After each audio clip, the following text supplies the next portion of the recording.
Hello, faithful warriors and precious standers. This is Jamie. Welcome to Road to Restoration. Thank you so much for listening in today.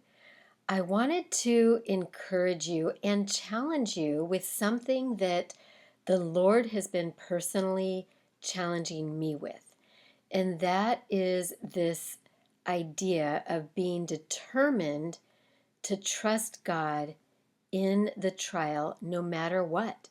Unconditional trust. God has asked me to trust Him no matter what I see, no matter what I feel, no matter what I hear, but to have a determined and unconditional trust.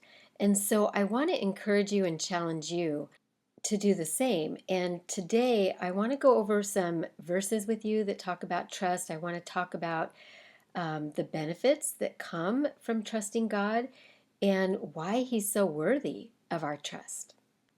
So, first of all, I wanted to just start by reading Isaiah 55:9. And it says, "For as the heavens are higher than the earth, so are my ways higher than your ways, and my thoughts than your thoughts." And here we see that God's ways are not our ways. God's ways are so much higher than our ways. God is doing things that we can't see, that we can't understand, that might be contrary to what we think needs to happen or what we think should take place in order for our marriage to be restored. Proverbs 3, 5, and 6 says, "Trust in the Lord with all your heart. Do not lean on your own understanding. In all your ways acknowledge Him, and He will make your paths straight." And here we see that we're challenged not to lean on our own understanding. Our understanding will hinder our stand. If we rely on our understanding, if we rely on our own intelligence or logic, or if we rely on what we're seeing or feeling, that will be a major hindrance to our stand. And if you think of it like an ant, A-N-T, if you think of it like an ant is so much smaller and less intelligent than the human, right? They're very limited in what they can do.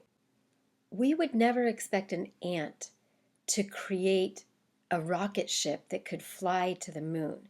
That's just something that an ant could never accomplish. It's absolutely impossible that an ant has the capability of doing that.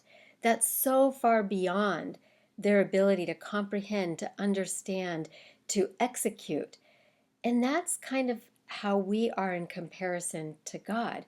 God's ways are so much higher than our ways.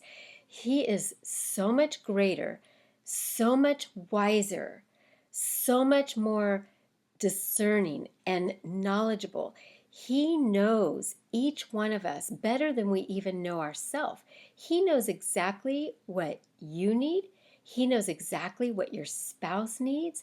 And He's working all things to accomplish His purposes. And this is why we can't rely on our own understanding. Because if we rely on our own understanding, we're going to get discouraged. We're going to get frustrated. We're going to think that God isn't doing anything. We're going to think that our prayers aren't being answered.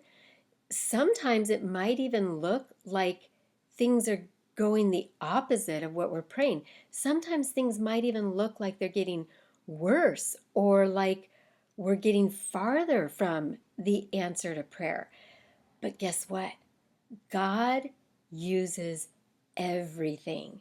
And God knows exactly what you need. He knows exactly what your spouse needs. And He's working in each one of us right now in this season so that we will become who He created us to be, so that we can be the husband the wife that He created us to be and have the kingdom marriage that He ordained from the beginning of time. That's His end goal. But we can't get discouraged when things are happening that we don't understand or that don't make sense, because God won't make sense at times. God's ways won't make sense. So this is one of the reasons that I feel the Lord has challenged me, is that no matter what I see, no matter what I feel, I have determined to trust God in the trial. I have determined to give Him my unconditional trust, because I know that He's God and I'm not. He's sovereign and I'm not. He's all wise and I'm not. He's greater than anything and everyone and is worthy of my trust. So let's talk about a couple more verses and let's see the benefits that we get when we trust God. Psalm 44, blessed is the man who makes the Lord his trust, who does not turn to the proud, to those who go astray after a lie. Faithful warriors, one of the enemy's greatest tricks is to try to get you to believe a lie. We need to be aware of the traps of the enemy. We need to be aware of the lies and the deception that he's trying to get us to believe. Because if he can get us to believe something, then our actions will follow. If he can get us to believe that our prayers aren't effective, or that our spouse is never coming home, or that things are just getting worse, then we can get discouraged and want to quit. So we have to make sure we don't believe the lie. And at the beginning of this verse, it said that we're blessed. Blessed is the man who makes the Lord his trust. And this, to me, when it says he makes the Lord his trust, that to me feels like it's a choice. It's a decision. It doesn't come easily. It doesn't come naturally. It's something that he has to work at. So trust may not come easily. It might be something that has to be worked at.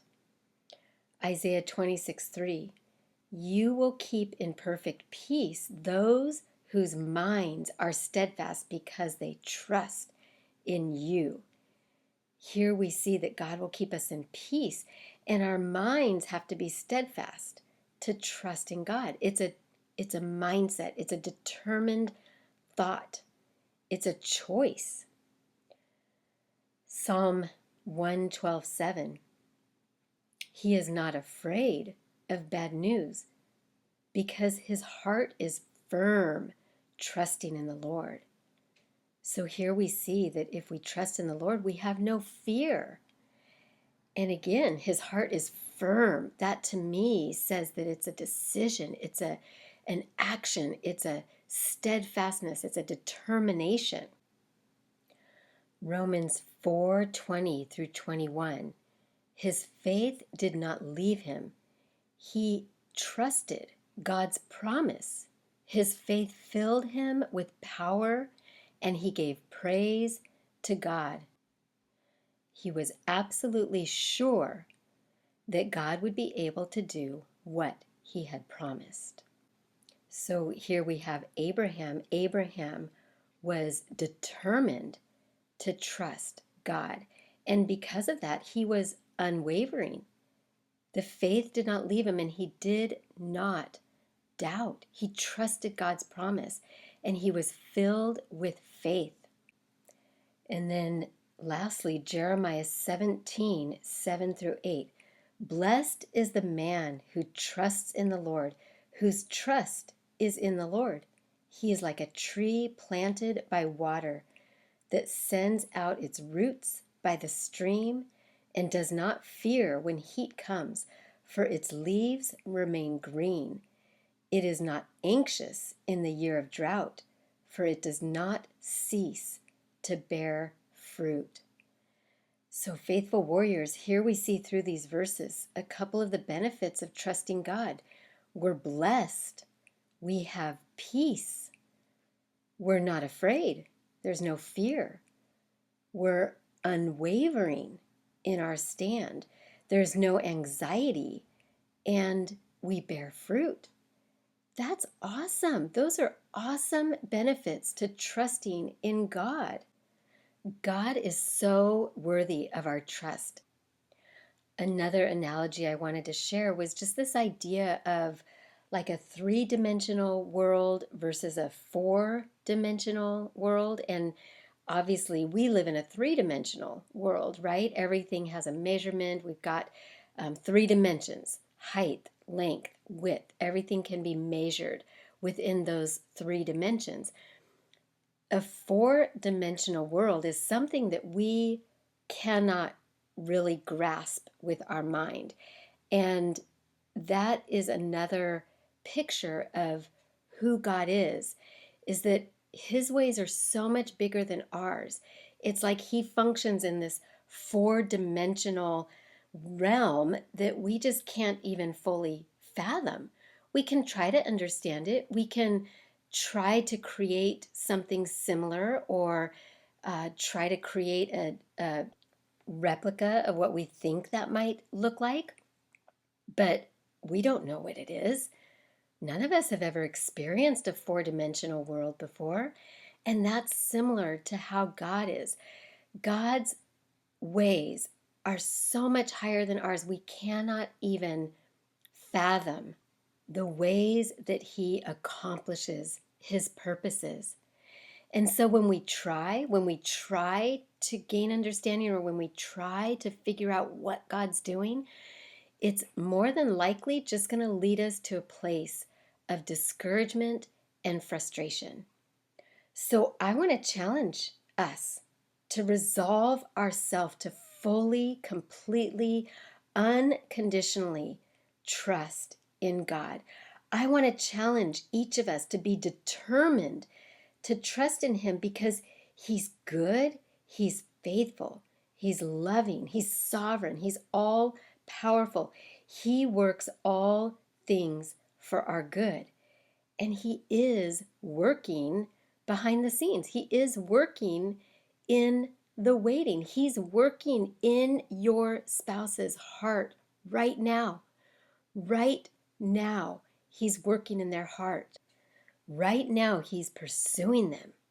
Right now, he is drawing them back to Jesus. It might not look like it.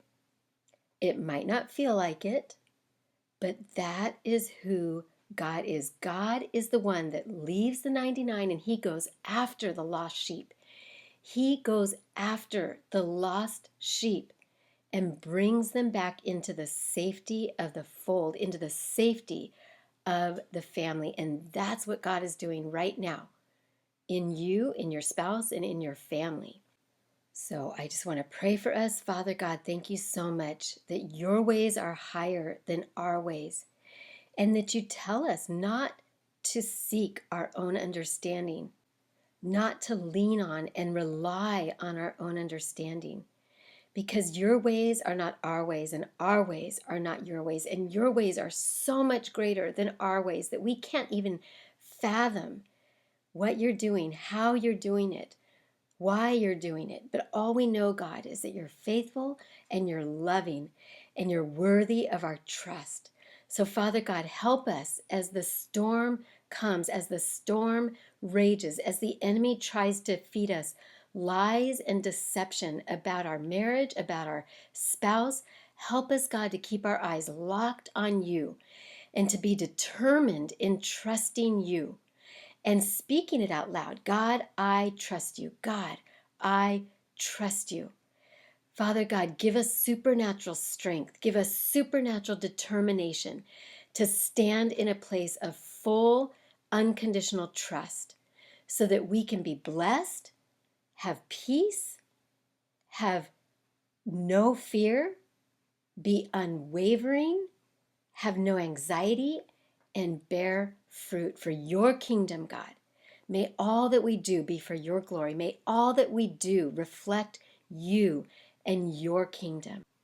Thank you for each stander listening today. I pray that you would bless them, that you would strengthen them, that you would draw them closer into you, that you would Hold them with your arms and hug them in your spirit when there's nobody to hold them and hug them in the natural.